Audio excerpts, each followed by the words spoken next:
Oi, gente, vamos a mais um outro vídeo sobre o cangaço, porque eu comecei tardiamente, né, a falar sobre o cangaço.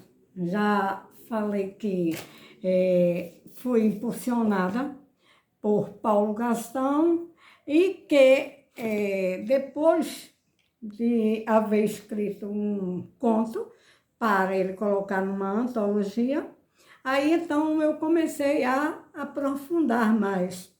E tem pessoas aí que já têm milhares de seguidores, eu tenho poucos, mas se quiser seguir o meu canal, né, ótimo, né? Para mim é bom porque eu vou colocar vários vídeos falando sobre essa matéria.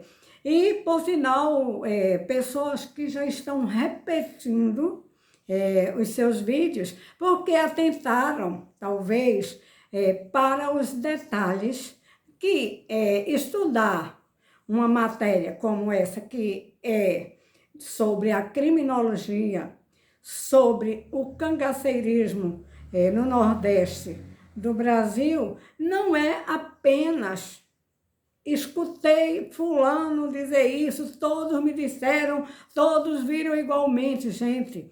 É difícil, eu concordo plenamente com o Rico Inglês, que tem o seu canal Contraditório. Ele vai fazer a contradita, né?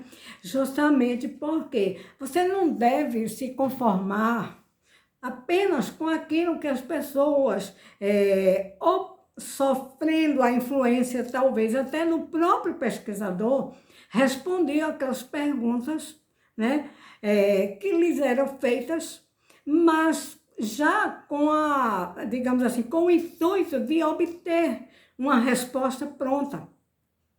E é muito mais do que isso. Você tem que raciocinar, tem que imaginar. O Paulo Gastão era desse tipo também de querer investigar. Era uma pesquisa que ele fazia investigativa, entre aspas. Ele não era policial, mas ele procurava compreender as respostas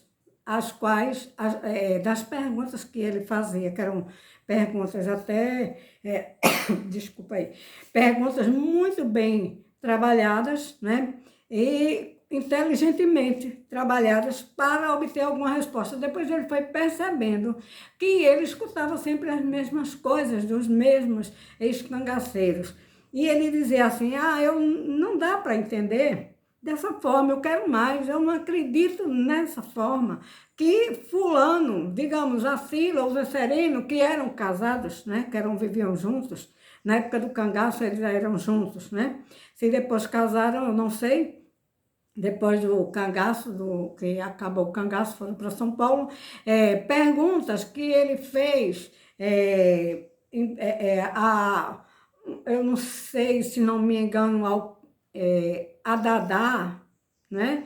Perguntas que foram feitas também pelo Amauri, que era o dentista. Sempre o Amauri, ele queria uma resposta que ele levasse vantagem, né? Por quê? Porque ele ia vender matéria. Ele viveu disso, ele era dentista, mas ele viveu da história do cangaço. Ele vendia matéria para revista, para TV, vendia matéria para cinema, né? Os livros dele, tudo era, ele dizia assim, eu não mudo uma resposta.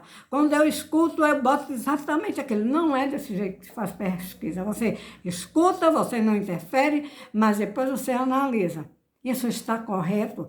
Fulano disse a mesma coisa, agora eu desfez naquilo que disse na outra entrevista. Por quê? É exatamente assim que a gente pega, vai puxando o fio, né?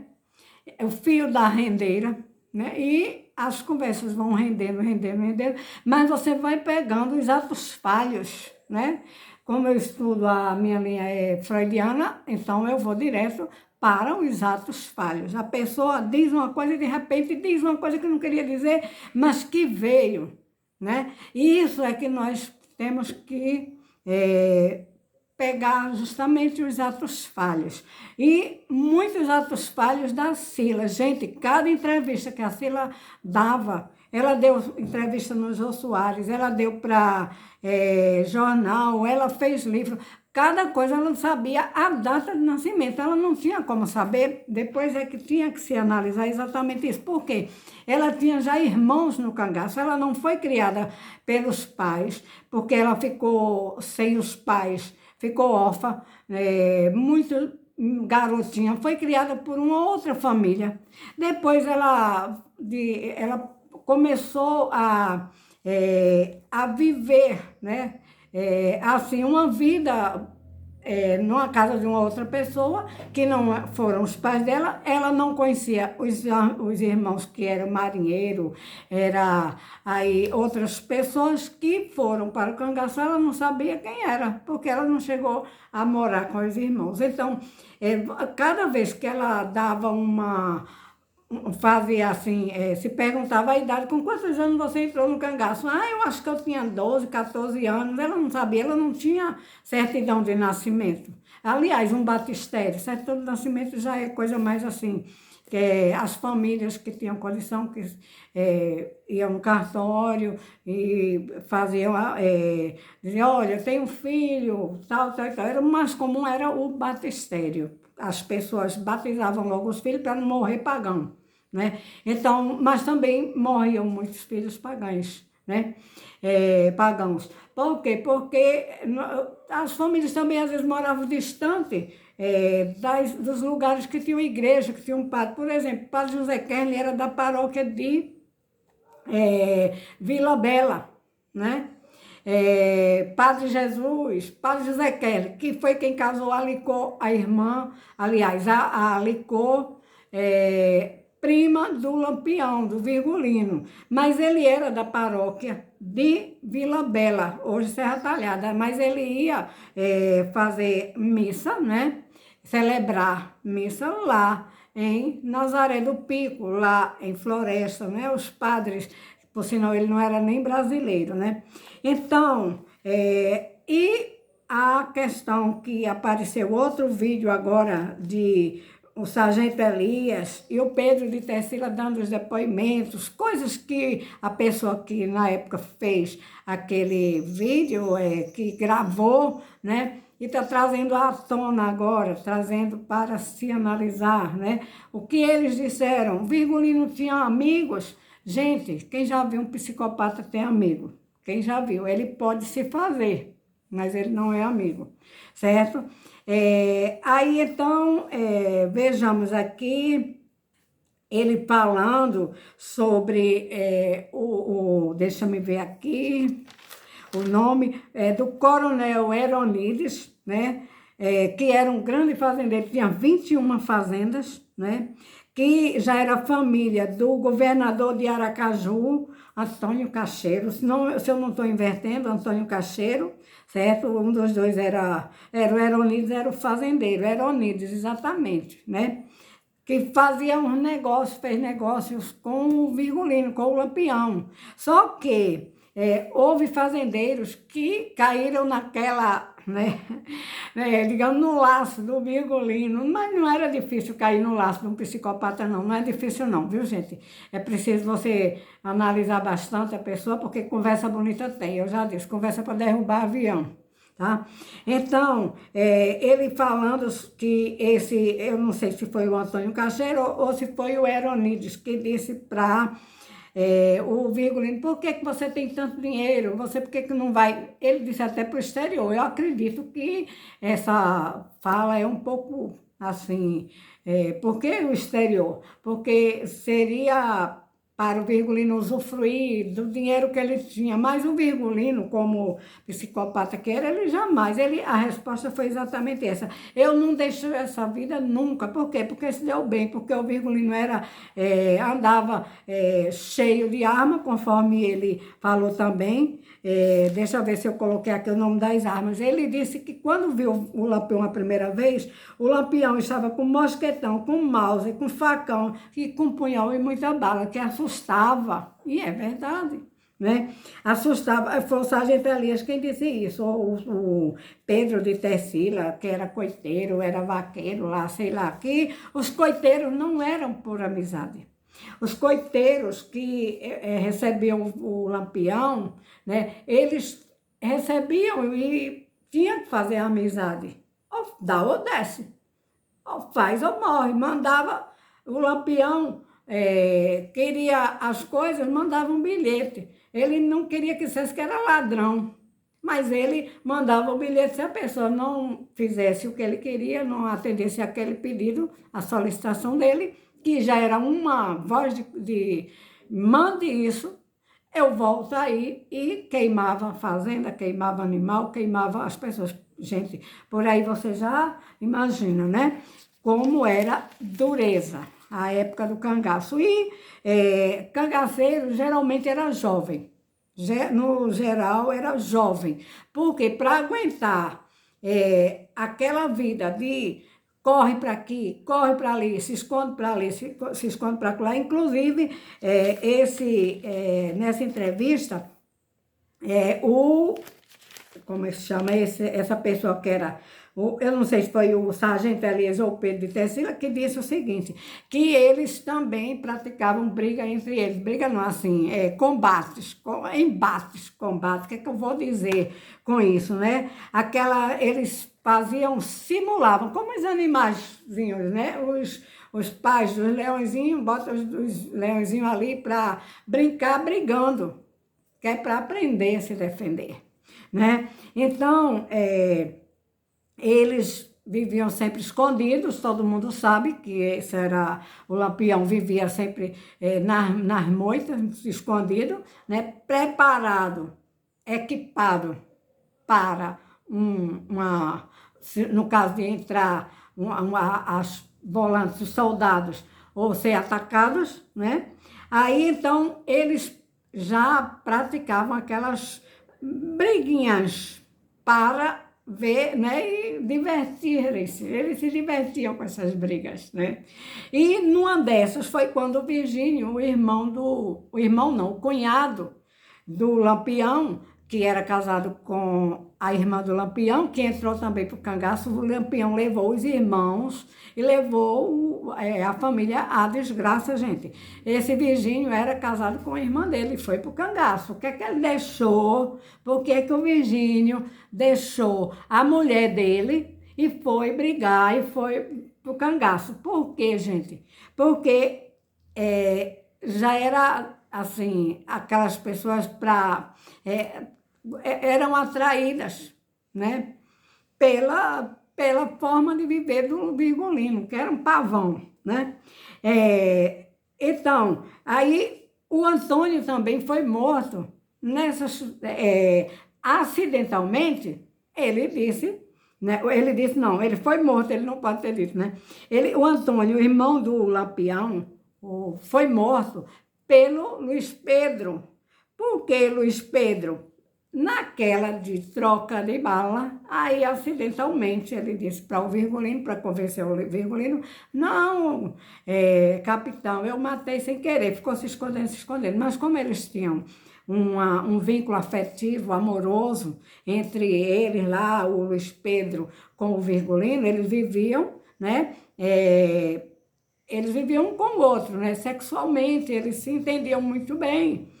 E o Luiz Pedro mata o irmão de Lampião e é desculpado. Por quê, gente? Porque havia um afeto entre aspas, né? Porque o psicopata não gosta de ninguém, mas ele tinha as preferências dele, né? E então o Luiz Pedro era parceiro dele.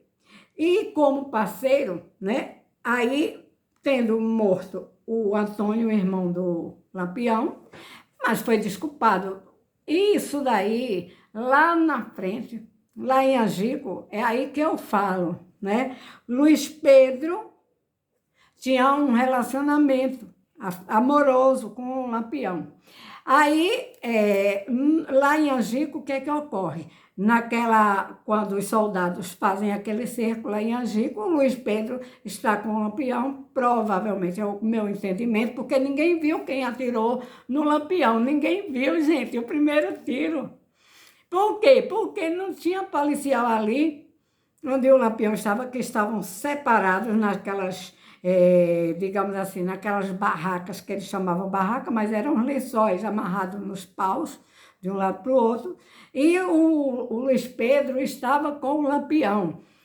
No meu entendimento, atira na região assim, frontal, na testa do Lampião, corre, vai embora. Depois ele quer certificar se o Virgulino está realmente morto. Por quê? Porque ele queria se livrar de Virgulino. O Virgulino era ruim para o Luiz Pedro. O Luiz Pedro teve a Neném do Ouro, ficou com ela quando o Lampião permitiu.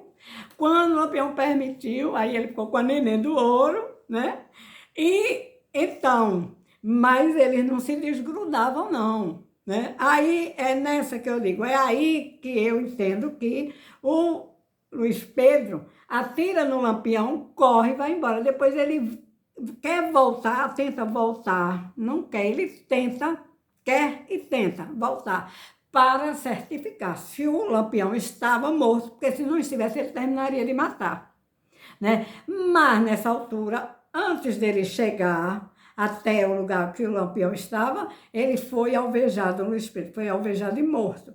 E o Lampião estava lá se debatendo sobre uma pedra, quando chega o Panta de Godoy e dá o segundo tiro, ó, um tiro num lado, outro tiro no outro, que esfacela o resto da cabeça do Virgulino. O tiro, segundo o doutor Lamartine, que disse que pegou a cabeça do Lampião, o tiro foi de bem perto, provavelmente foi aquele tiro que matou. O primeiro tiro não mata o Lampião, o primeiro tiro deixa ele em cima da pedra, se debatendo, as vascas da morte, se tremendo, já para morrer, mas não morreu, né? Aí o Panta de Godoy chega lá, dá o tiro, que a gente chama assim, o tiro para terminar de matar, né? E chega o Santo, né? Que depois disse que tinha atirado no Virgulino, né? Aí ele, que tinha sido cangaceiro e já era policial, disse assim: Panta, você, a maneira de dizer, né? Você matou o Virgulino, esse é o Virgulino, vejam só, né? Então, o primeiro tiro, esse é o mistério, né? Que para mim foi o Luiz Pedro, porque ele estava com o Lampião e eles tinham feito um pacto de morte, né? Se você morrer, eu me mato com você. Eu juro que eu morro junto com você. Feito Shakespeare, tá aqui, feito os romances de Shakespeare, que aqui, eu vou só botar aqui, esse é o Hamlet, mas tem o romance de Shakespeare, e aí tem aquele idílio, né? Aquela coisa que ele vai escrever e que quando um morre, o outro se mata, né? Para a jura de amor que fizeram em vida, tem que morrerem juntos para o infinito ou para o inferno juntos, né? Bom, então, esse é o meu entendimento, que o Luiz Pedro, né? Que o Luiz Pedro atira no Virgulino, corre, depois retorna para certificar-se. Será que Lampião morreu mesmo? Porque livrar-se de Lampião, só ele morto, gente. Lampião não deixava o cangaço não, conforme disse o sargento Elias, foi ele, né? E que ele, o Lampião disse, o Heronides ou o Antônio Cacheiro, foi um deles, né? Está lá no depoimento, né? Eu não saio dessa vida, tenho muito dinheiro, mas não saio dessa vida, de jeito nenhum, porque me dei bem, né? E era psicopata, né? Então, gente, eram essas mais as considerações. Eu creio que hoje eu vou terminar com os vídeos, já fiz vários, né?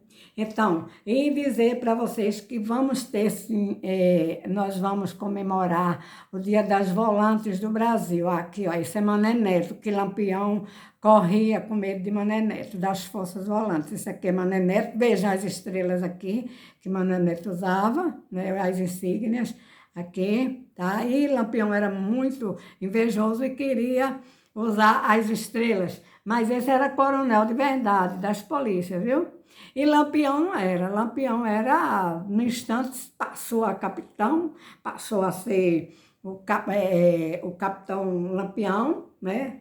O capitão Lampião assinava, né? uma patente fajuta, mas ele era invejoso e ele imitava, queria ser capitão mesmo, né? E não podia ser porque era um grande cangaceiro, matador, e ele tinha que ser combatido pelas forças volantes, pelo Estado. Foi assim que terminou a vida dele. Esse é o meu entendimento, né? Sim, teremos também, já temos o hino das Forças Volantes do Brasil, feito por mim, compus o hino, certo?